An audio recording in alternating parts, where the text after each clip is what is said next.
New Thought Media Network. We are a global broadcast network of positive music, media, and entertainment, inspiring humanity's evolution along the journey of enlightenment and creating a world of love, peace, empowerment, and prosperity for all. New Thought Media Network. Positively inspiring. Welcome to Ministers Talking a weekly program where Rev BRZ and Rev Z and their guests chat about current affairs, world events, spiritual principles, and any old they want to talk about. Based on the New Thought philosophy and ancient wisdoms, Ministers Talking shares a visionary perspective of the evolving spiral called spiritual living. Join us each week as we explore the emerging paradigm of life on planet Earth and beyond.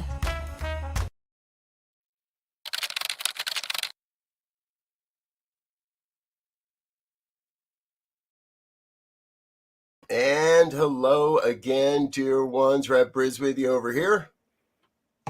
Good morning, and Rev Z over here. And we're a couple of ministers talking shit.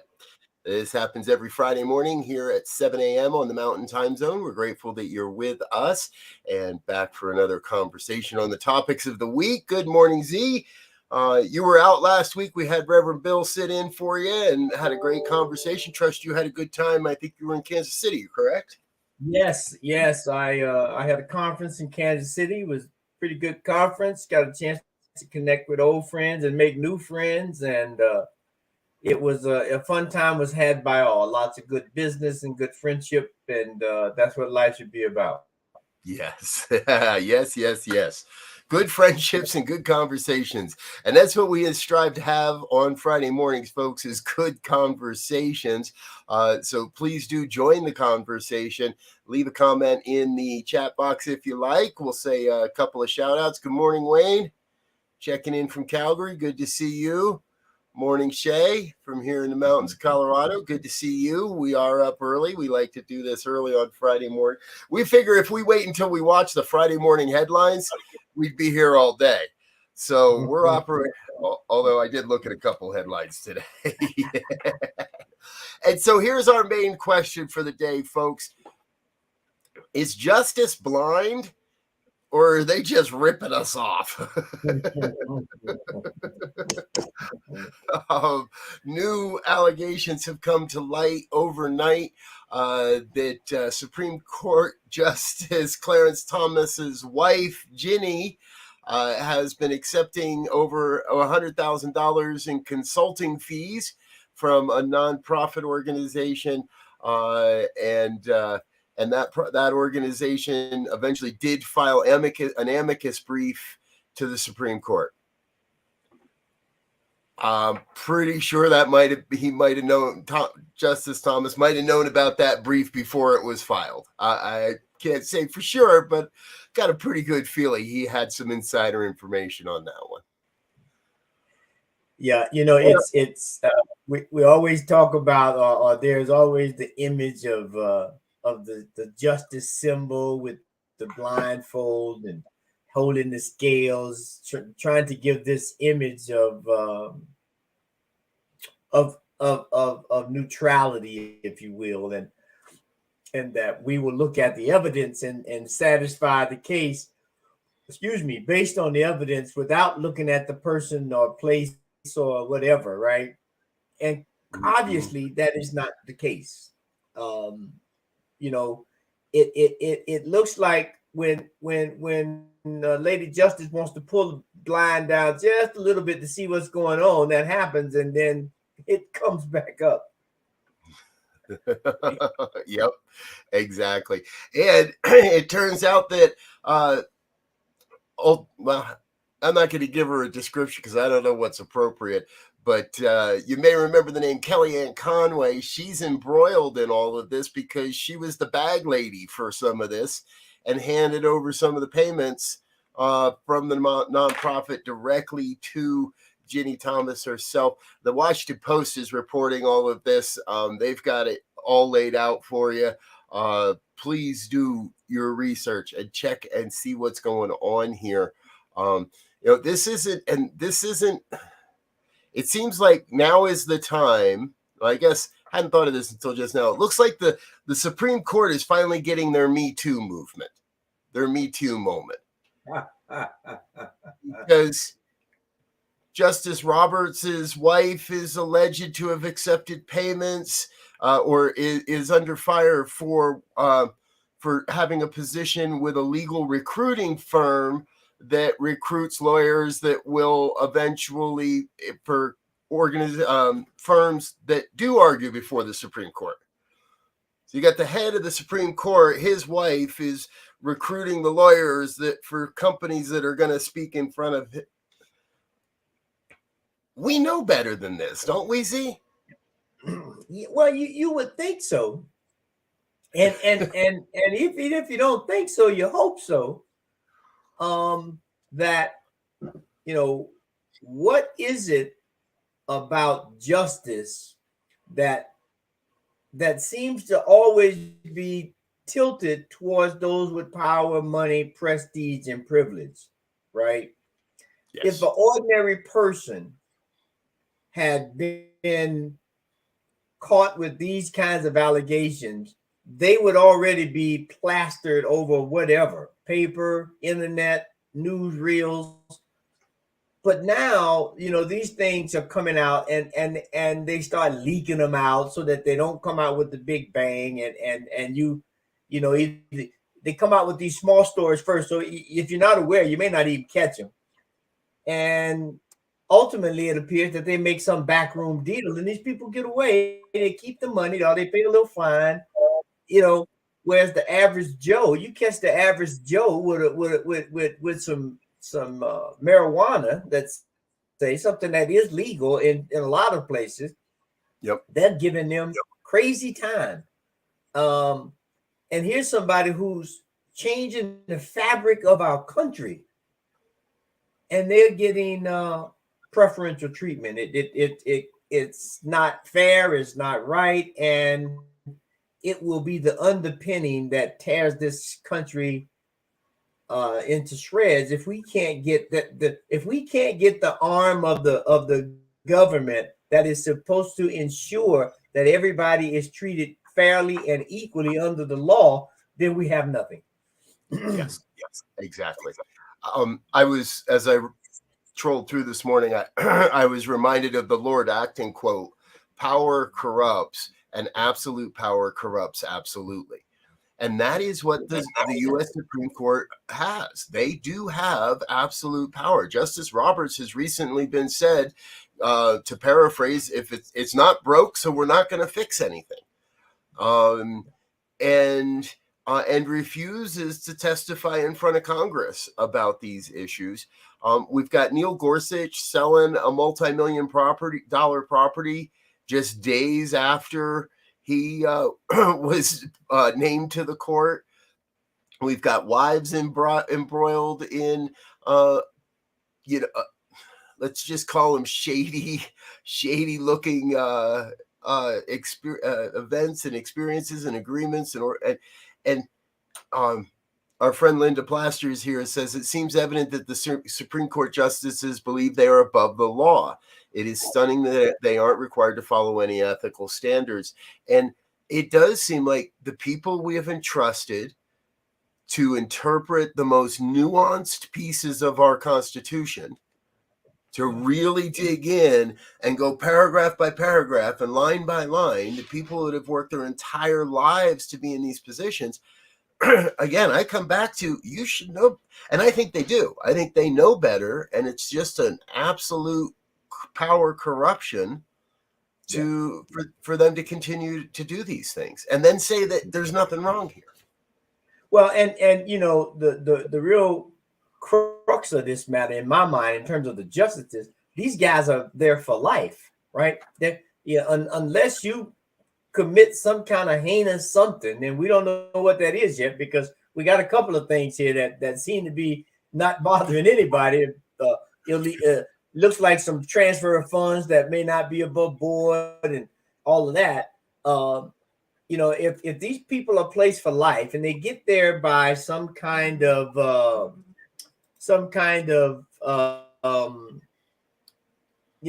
partnership with somebody who's going to come before the court, then we're done. And then the other part of it is, I keep hearing everybody saying, "Oh, these are valid deals. There's no problem with these." Well, then if there's no problem, why don't you declare it?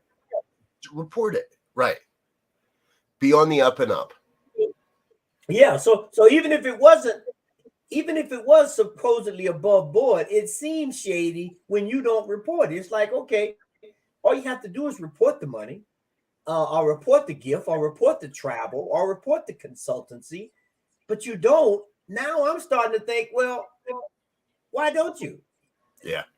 Are you trying to set something up? That's the question on the recusals as well, right? Justice Thomas is accused of sitting on court cases where he knowingly should have recused himself. Right. Now, personally, I don't know anybody that won't take a free day off of work and get paid. So if you tell me, hey, I got a free reason to take the week off while you all work on this case, I'm going to the Bahamas. Well, I got to go get on Harlan Crow's boat for a week is what I'm going to do. Yeah. But anyway, you guys go to work. I'll be back next week. Who would refuse that? But again and again, we're now finding cases where justices, from the general public perspective, you should have recused yourself. You should have stood up and said, hey, I got a conflict here. I know I've got a conflict here. I know I can't be impartial here. I know my wife's being paid off so that I would vote this way on this issue. I'm out. Yeah. And when they don't, and especially Clarence Thomas now, not doing that again makes it look even worse. Now you're knowingly hiding your bias and you're yeah. And then you look, there is a double standard, and I don't know whether it's based on race, creed, color, religion, sexual. But it's clear that we can see that people of privilege or prestige or money or power or all of them together, that when someone of the common folk does something far less than that, they are not given any kind of slap on the wrist, whereas our leaders continue to do that. Because now we earlier we talked about they just convicted 4 of the Proud Boys for the sedition act on January 6th, right?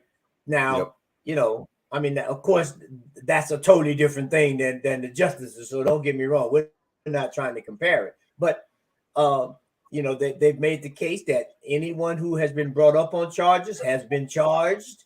They're going to have to pay some restitution by some time in jail and probably some fines maybe as well. Totally different crime. Really can't compare them. But when you look at the justice system of how when it wants to bring itself to bear, if you will, it does. Yeah.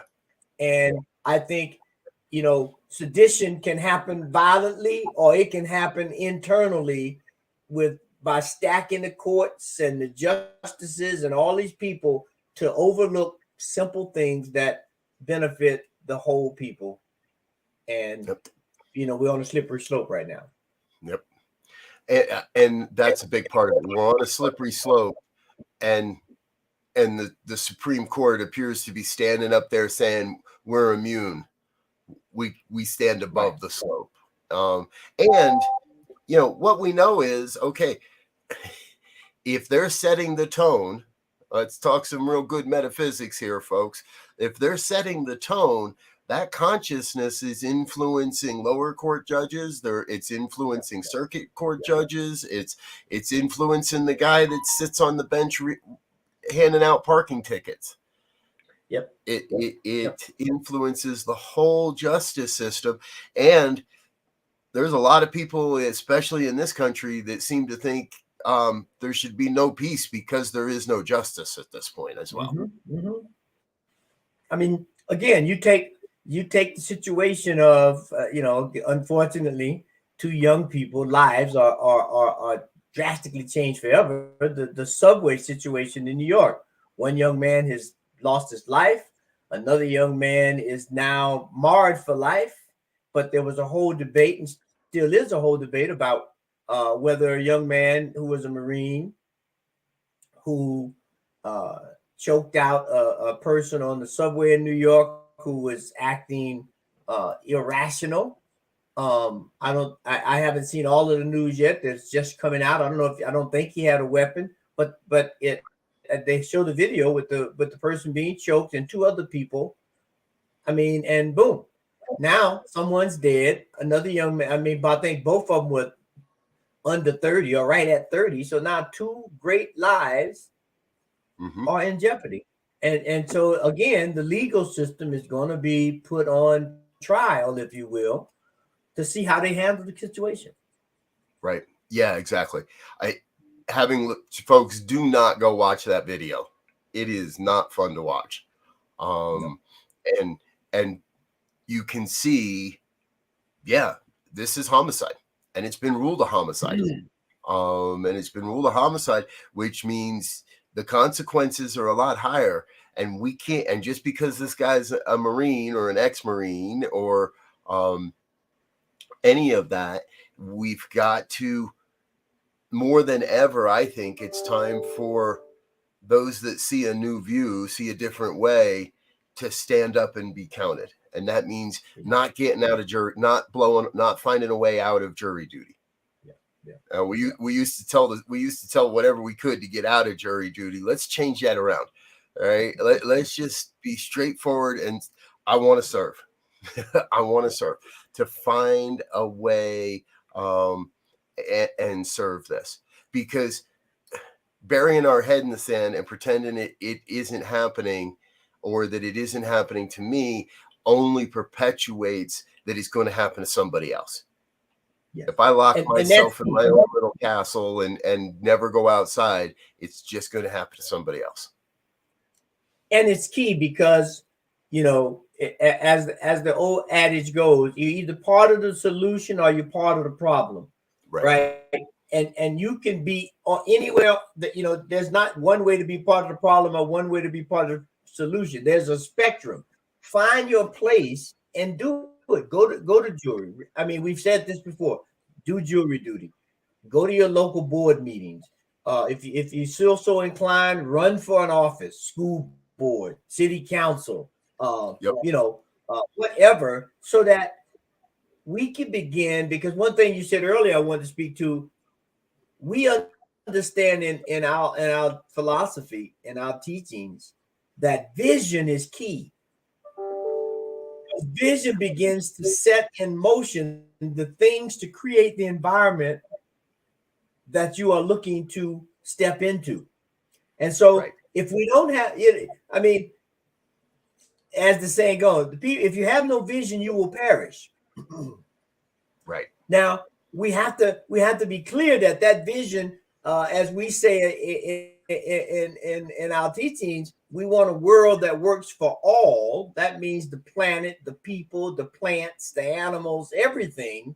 So we have to begin to create a vision of that, where we begin to see the continuity and the intersectionality, which is the new word now, of how everything is connected, and begin to operate from that basis point and then move outward. Not move out here where everything is separate and try to get to an understanding of where we see our connection. No, start from the connection and then go out. Yeah, exactly. It strikes me, there's some horrific stories in the news this week, folks, that we haven't been talking about. And if anybody in Maryland knows what happened in Prince George County in the last couple of days, 3 young men barged their way onto a school bus and attempted to murder a middle schooler with a semi-automatic pistol. And the only reason this didn't end up being a straight out murder is they didn't know what they were doing with the gun and the gun jammed.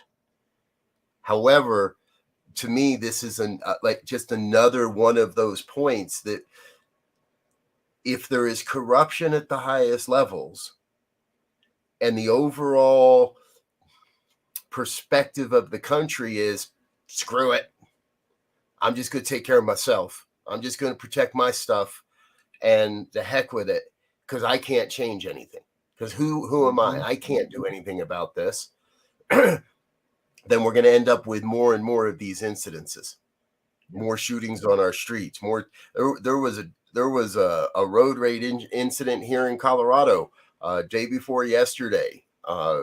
Now, road rage in itself is a whole other concern, but when road rage ends up with somebody sticking a pistol out the window and firing indiscriminately in public, that's another concern. And it seems to me all of these concerns come back to people not having a sense of control or dominion over their own lives, because the rich are going to screw me, and the guys in the middle serve the people, want to be the people that are at the top so they can care about the people at the bottom. Nobody seems to, right? We're not addressing the social ills that cause a child to pick up a gun and attempt to murder other children. Yeah. I mean, because when you say middle school, just to be clear, we're talking about 11, 12, and 13-year-old kids. Yeah. I mean, exactly. And you know, somehow I can definitely empathize and sympathize that the pressures, the so-called ills, and all of the things that should be dealt with by adults are not being dealt with, and they're being pushed down to the kids, right? The kids are feeling it. They're taking on these emotions. They're taking on these situations. They're seeing, a projection, a vision of the media and social media of how you should be or what you need to be successful. And these kids can't process what's real and what's not. Right. And so they take on these images, they take on these personas, they take on these attitudes, not knowing how to operate in that sphere, and then they feel lonely, empty. So now we have increased suicide. We have increased crimes of deadly force by young people, which that's always been around, but nowhere near the case it is right now. Yep, exactly. Yep. I hear you. It's interesting. I did read a study this week, and I couldn't find exactly who paid for the study, but I did read a study this week that was pointing to the fact that video games are not the problem. That the kids do know the difference between right and wrong, and know the difference between what is game and what is not. But this, what I hear you saying, has nothing really to do with the games. This is coming through our TV. This is coming through the nightly news. This is coming through the newspapers. This is coming through, hey, did you hear so-and-so got shot? Did you hear so-and-so shot up somewhere? And young man was arrested here in Colorado this week for was planning to shoot up a Colorado Springs high school. Was in the planning stages and was in the stages of procuring the resources but they were able to get involved and find this out. Now, again, we got to watch the system to see what happens and see where the justice is. Yeah. The various forms of violence are rampant in this country at this point. And I know there is so much stuff going on that I don't hear about, because I hear mostly about what goes on in Colorado, and there's enough of it here that I'm sure it's everywhere. Well, you just brought up a good point, or reminded me of a good point, which is, local media, newspapers, and things like that are dying. So so the prevailing stories that are getting presented to the populace is based on what major media wants you. They know nothing about what's going on in small town Colorado or middle-sized town Maryland, right?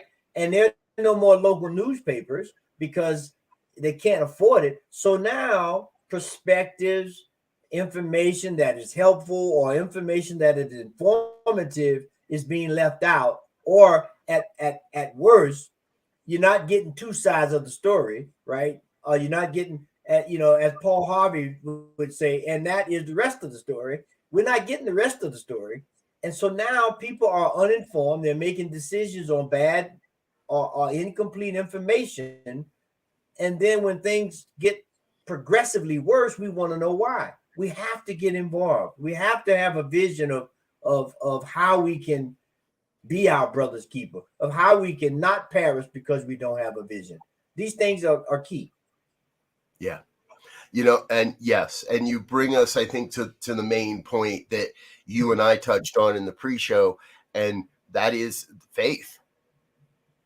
More and more and more people just are losing faith. They're stepping away from organized religion. We know this through Pew Research and other avenues. We see it in our own spiritual communities that we have to, and I think so. Here it is, folks. Right now is the time for all of us to double down on our spirituality, on our sense of faith, on a deep sense that I may not see it, but I got to trust that something's working out here. I can't see exactly why we need to know all this crap about Justice Thomas, but obviously we do, so that we know how to vote in the future. So we know how to voice our perspective and opinion in a way that doesn't knock it all down, but builds up something new. And it would appear that in many ways we are in the midst of a restructuring, if you will, of America's government. Now, I don't want to sound like I'm not one of the seditionists. I'm not saying overthrow the government, but just as we never said defund the police, we said refund the police. Now we need to reimagine what it means to be at the top of the hill when it comes to our justice system, because there's a lot of people out there that would say they weren't treated fairly by the justice system. And one thing should be painfully obvious. We have a document that was created a couple of 100 years ago that could not even imagine the things that are going on today in terms of legal footing and grounding and so forth.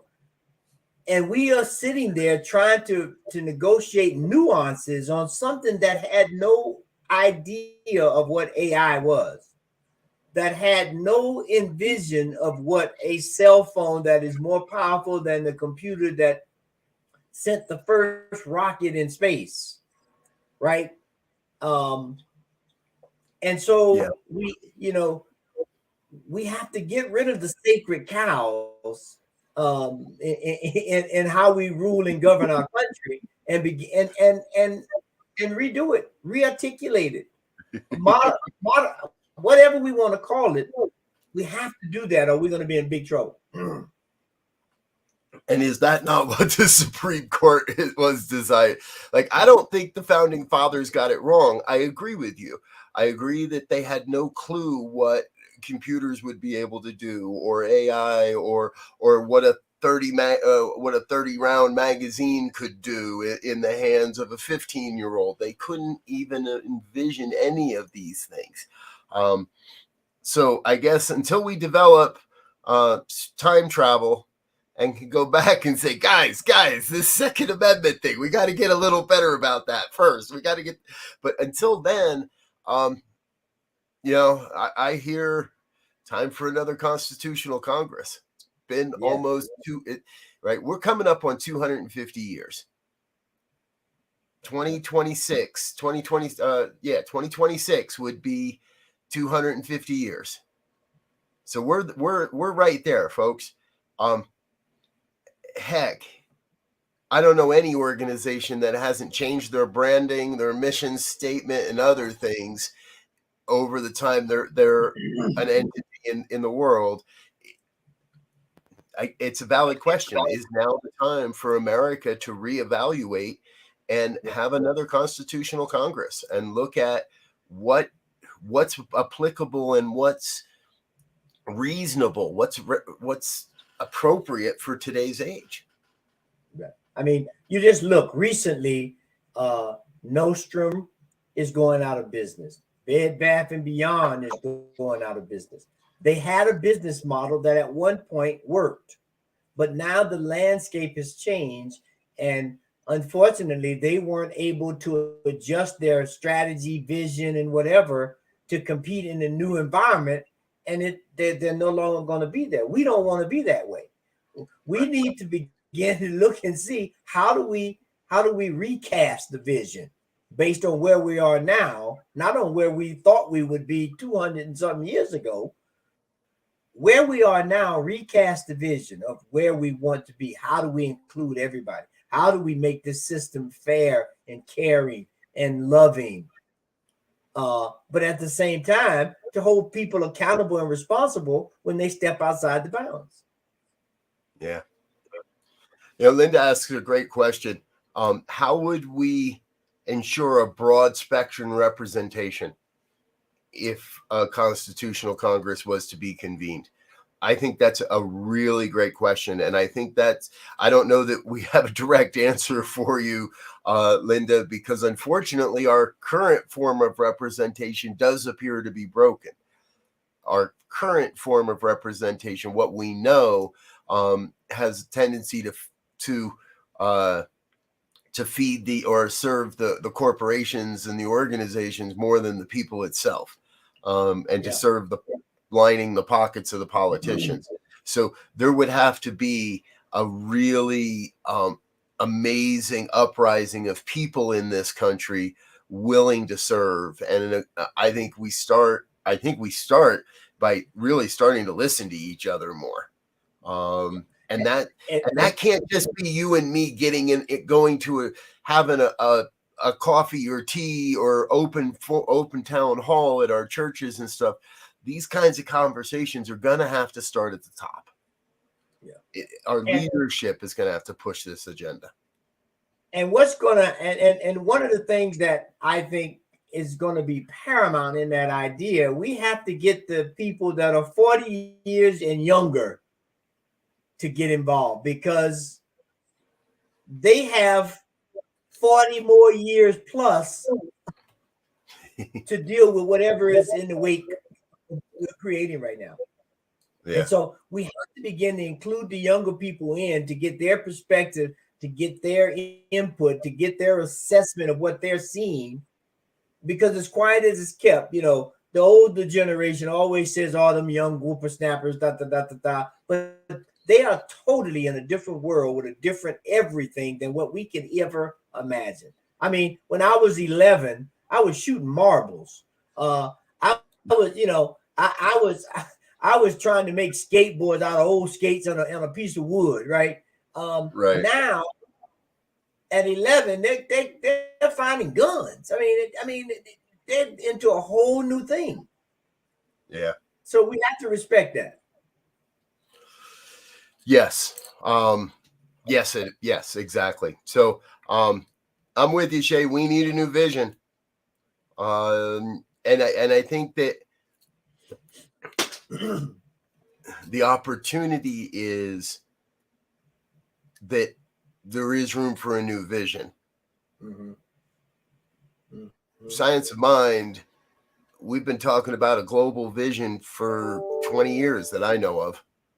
It now goes by a slightly different name, and we change the words to it and all that a bit here and there. But it includes things like envisioning a world where borders are irrelevant, where we recognize there are enough resources for everyone, and we share those resources equally. And I'm sorry that I didn't have that document pulled up to share with you this morning, folks. So I'm going to put that out on the social networks here real soon, a way to articulate a global vision. And I know there are people doing it. And yes, new thought is an avenue through which this is happening.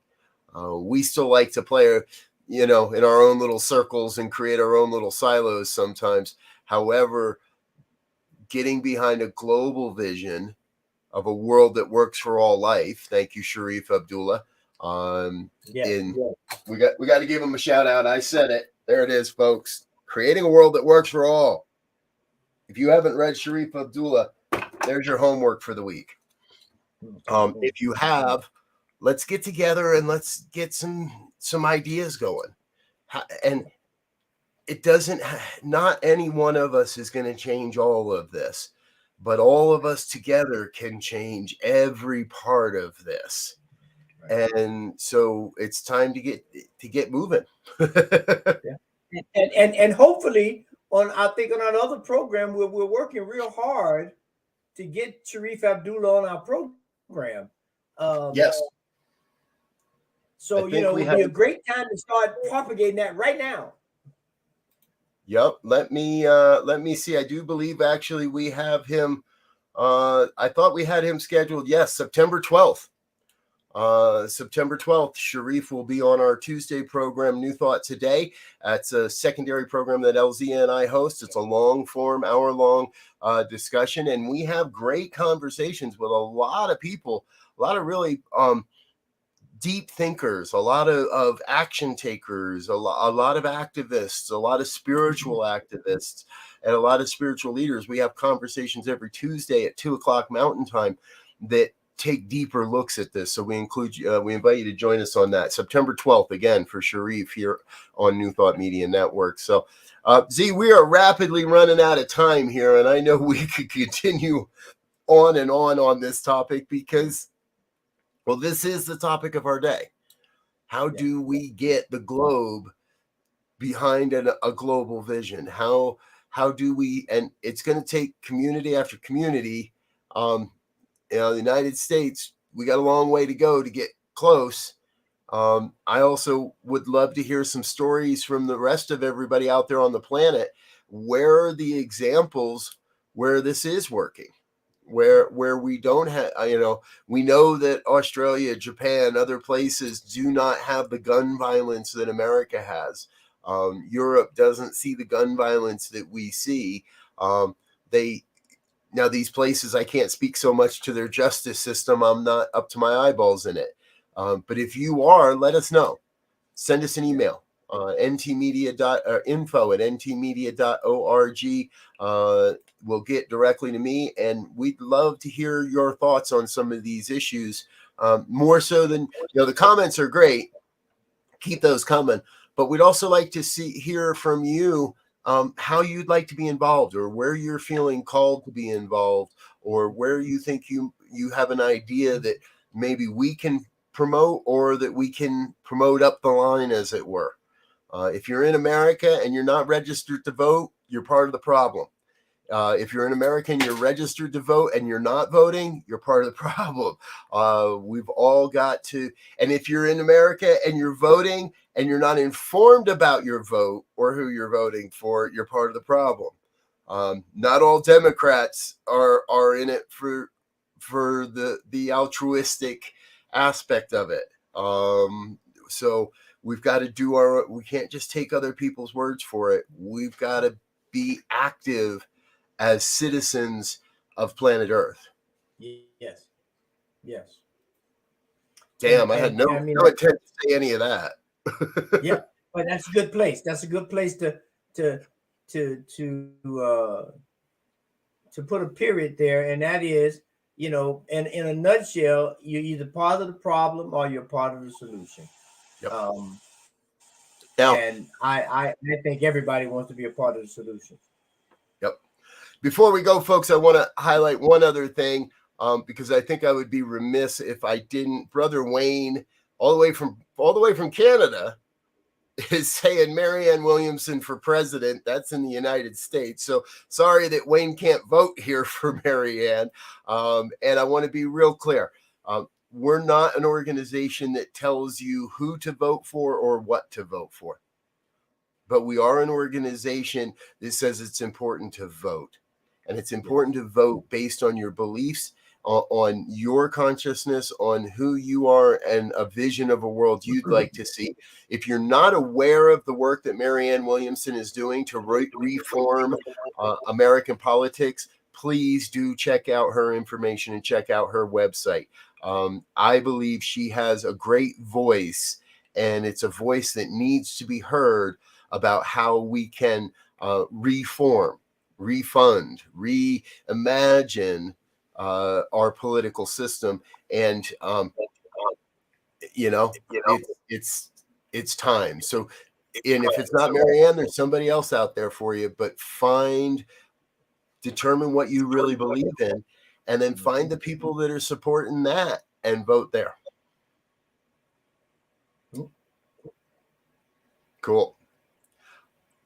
Folks, we don't profess that we'll come to a solution on any of the topics we talk about, but we do believe that having the conversations, voicing our perspectives and opinions goes a long way to helping every one of us see a clearer vision, a vision of a world that works for all. Yeah. Any final thoughts, Z, before we get out of here? Yeah, I one of my pet last points is always appropriate. Do your homework, people. Go out and study the legal system, study the candidates, study the issues. So as BRZ said, you can be informed and make good decisions on how we run this country. Yeah. Amen. All right, folks, we're going to get out of here, but please do stay tuned to New Thought Media Network. We got a full day of broadcasting for you. Up next is Sekou Writes with Be Your Own Hero. Morning prayers happen at 8:15. 8:30 is the morning sip with Rev Melissa. Normally Emma Moreno is here at 9, although she's on vacation this week, but we have a brand new program we launched this week, and that is Spanish language prayer time at 9:30 a.m. Mountain Time, a 15-minute prayer program completely in Spanish. So if you don't speak Spanish, come listen. It's fascinating. You'll learn something. If you do speak Spanish, then by all means, please join us. Tell your friends, tell your family, tell others to join us. 10 o'clock, it's Practicing Infinite Possibilities with Lindsay Lineback. Just One You, the Joy Show with Rev Barbara Schreiner Trudell is at 1 o'clock. I'll be back at 5 with the good news. And Reverend Michael Mangus is with us for the fireside chat at 6 o'clock. We wrap it all up at 8:15 evening with our evening prayers. I want to thank you for being a part of what we're doing here on the New Thought Media Network. And until next time, we want to wish you peace and richest blessings. Bye now.